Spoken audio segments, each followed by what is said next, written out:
Hi வணக்கம். நான் இன்றைக்கு உங்களுக்கு ஒரு கக்கரிக்காயில் ஒரு சொதி வச்சு காட்ட போகிறேன். இது மட்டக்களப்பு முறையில் செய்கிற ஒரு கக்கரிக்காய் சொதி. இது எப்படி செய்யலாம்னு பார்ப்போம். வாங்க வீடியோக்குள்ள. இப்போ பாருங்கள், நான் ஒரு கக்கரிக்காய் எடுத்து வச்சுருக்கிறேன்,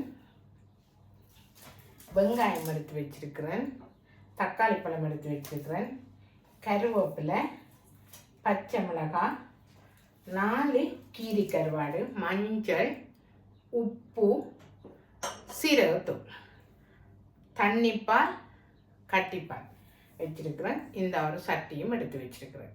இப்போ நான் இதையெல்லாம் வெட்டி எடுக்க போகிறேன். இதெல்லாம் ஒரு சின்ன ஒரு கக்கரிக்காய் தான்.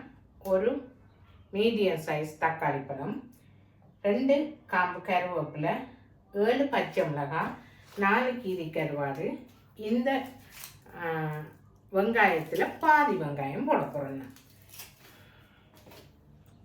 எல்லாத்தையும் வெட்டிட்டு காட்டுறேன்.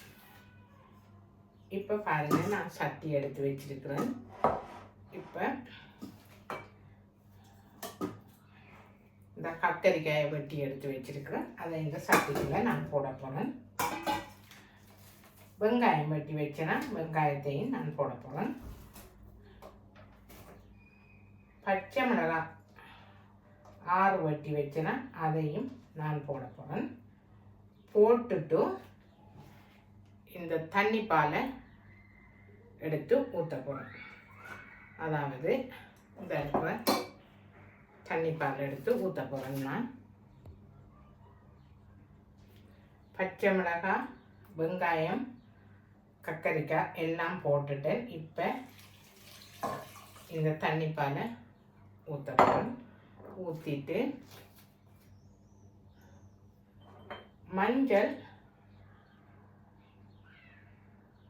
1/4 டீஸ்பூன் போட போகிறேன்.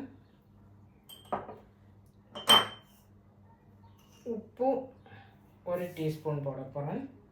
போட்டுட்டு இதை அடுப்பில் வைக்க போகிறேன்.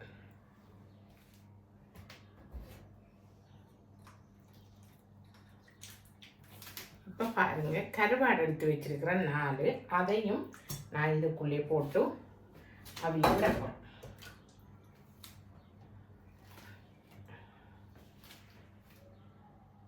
இதை இப்போ அடுப்பில் வச்சுட்டு அடுப்பை ஆன் பண்ணி விட போகிறோம். இந்த பாருங்கள், சொதிய அடுப்பில் வச்சு நான் அடுப்பை ஆன் பண்ண விட்டுட்டேன். சொதி கொதிக்கட்டும், பார்ப்போம். இந்த பாருங்க, இந்த எல்லா கக்கரிக்காயும் வடிவாக அவிஞ்சிட்டுது. நான் இப்போ உங்களுக்கு விரும்பினா நீங்கள் தக்காளி பழம் போடலாம். நான் ஆனால் ஒரு டேஸ்ட்டுக்காக இந்த மீடியம் சைஸ் தக்காளி பழத்தை வெட்டி வச்சிருக்கிறேன். அதை இதுக்குள்ளே போட போகிறேன்.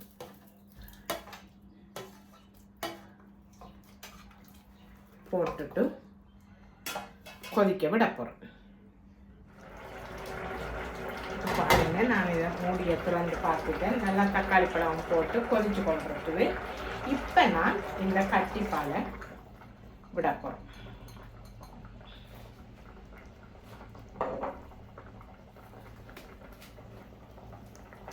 விட்டுட்டு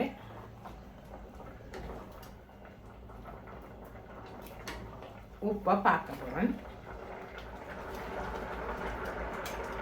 உண்மையிலே உப்பு எல்லாமே அளவாக இருக்குது. நான் இப்போ இந்த கருவேப்பிலையை போட போகிறேன்.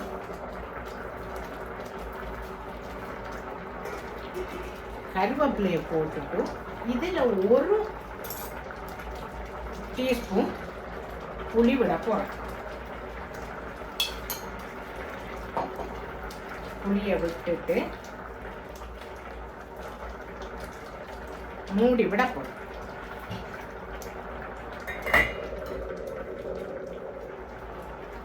இப்போ பாருங்க, நான் 1 பின் சீரகத்தூள் எடுத்து கசக்கி போட்டு விட போகிறோம். வெந்தயமும் சீரகமும் போட்டது.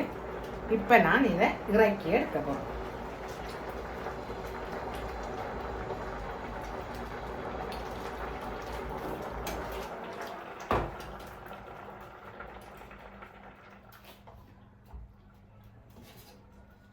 இப்போ பாருங்க, நான் இறக்கி எடுக்க போகிறேன்.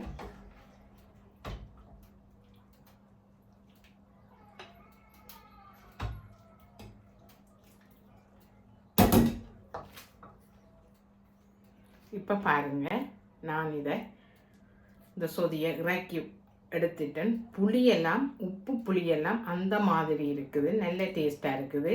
இந்த செய்முறை உங்களுக்கு பிடிச்சிருந்தா லைக் பண்ணி கமெண்ட் பண்ணி ஷேர் பண்ணுங்க. சப்ஸ்கிரைப் பண்ண மறக்காமல் சப்ஸ்கிரைப் பண்ணுங்க. அப்போ தான் நான் ஒருபடி முன்னேறத்துக்கு சந்தர்ப்பமாக அமையும் என்று கேட்டுக்கொண்டு இந்த வீடியோவை நான் முடிக்கிறேன். அடுத்த வீடியோவில் சந்திக்கலாம். ஹாய், வணக்கம். நான் இன்றைக்கு உங்களுக்கு ஒரு கக்கரிக்காயில் ஒரு சொதி வச்சு காட்ட போகிறேன்.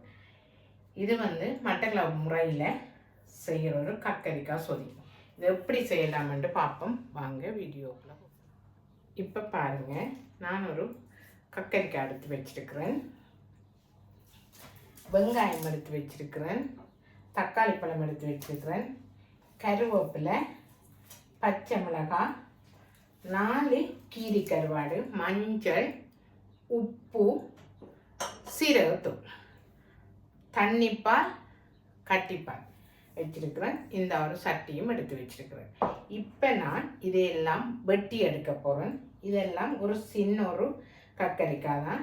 ஒரு மீடியம் சைஸ் தக்காளி பழம், 2 காம்பு கருவேப்பிலை, 7 பச்சை மிளகாய், 4 கீரி கருவாடு. இந்த வெங்காயத்தில் பாதி வெங்காயம் போட போகிறேன். நான் எல்லாத்தையும் வெட்டிட்டு காட்டுறேன். இப்போ பாருங்கள், நான் சட்டி எடுத்து வச்சிருக்கிறேன். இப்போ இந்த கத்தரிக்காயை வெட்டி எடுத்து வச்சிருக்கிறேன். அதை இந்த சட்டிக்குள்ளே நான் போட போகிறேன். வெங்காயம் வெட்டி வச்சேன்னா வெங்காயத்தையும் நான் போட போகிறேன்.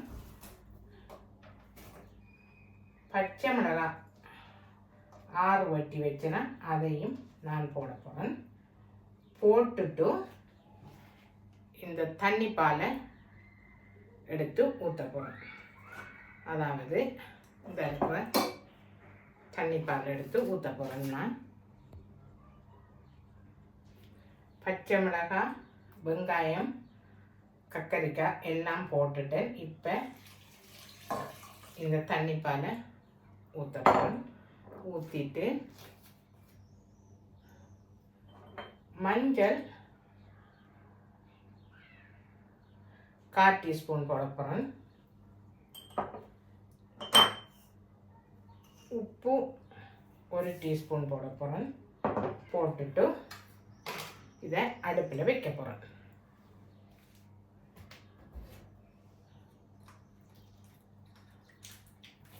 இப்போ பாருங்கள், கருவாடு எடுத்து வச்சிருக்கிறேன் 4. அதையும் நான் இதுக்குள்ளே போட்டு அவிய விடப்போம்.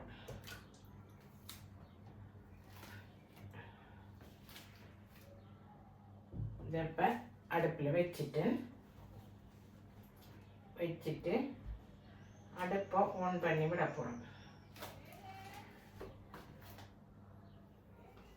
இந்த பாருங்கள், சொதியை அடுப்பில் வச்சு நான் அடுப்பை ஆன் பண்ண விட்டுட்டேன்.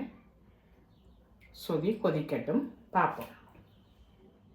இந்த பாருங்க, இந்த எல்லா கக்கரிக்காயும் வடிவாக அவிஞ்சிட்டுது. நான் இப்போ உங்களுக்கு விரும்பினா நீங்கள் தக்காளி பழம் போடலாம். நான் ஆனால் ஒரு டேஸ்ட்டுக்காக இந்த மீடியம் சைஸ் தக்காளி பழத்தை வெட்டி வச்சிருக்கிறேன். அதை இதுக்குள்ளே போட போகிறேன்.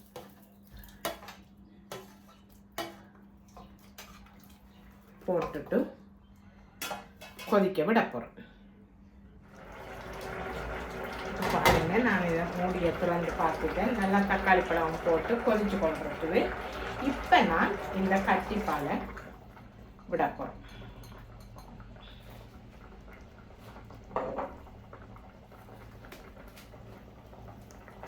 விட்டுட்டு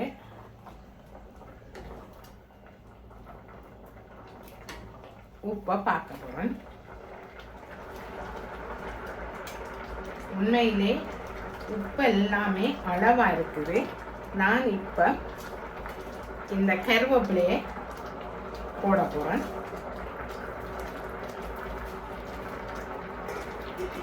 கருவேப்பிலையை போட்டுட்டு இதில் ஒரு டீஸ்பூன் புளி விட போகிறேன். புளியை விட்டுட்டு மூடி விட போகிறேன்.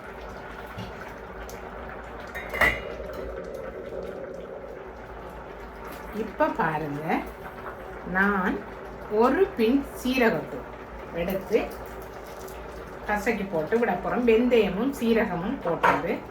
இப்போ நான் இதை இறக்கி எடுக்க போகிறேன்.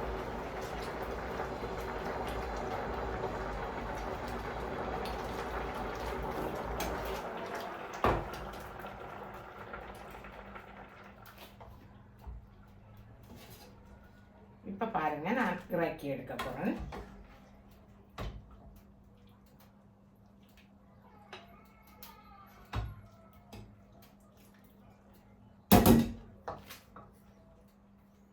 இப்போ பாருங்க, நான் இந்த சொதியை இறக்கி எடுத்துட்டேன். புளியெல்லாம் உப்பு புளியெல்லாம் அந்த மாதிரி இருக்குது. நல்ல டேஸ்டாக இருக்குது. இந்த செய்முறை உங்களுக்கு பிடிச்சிருந்தா லைக் பண்ணி கமெண்ட் பண்ணி ஷேர் பண்ணுங்கள். சப்ஸ்கிரைப் பண்ண மறக்காமல் சப்ஸ்கிரைப் பண்ணுங்கள். அப்போ தான் நான் ஒருபடி முன்னேறத்துக்கு சந்தர்ப்பமாக அமையும் என்று கேட்டுக்கொண்டு இந்த வீடியோவை நான் முடிக்கிறேன். அடுத்த வீடியோவில் சந்திக்கலாம்.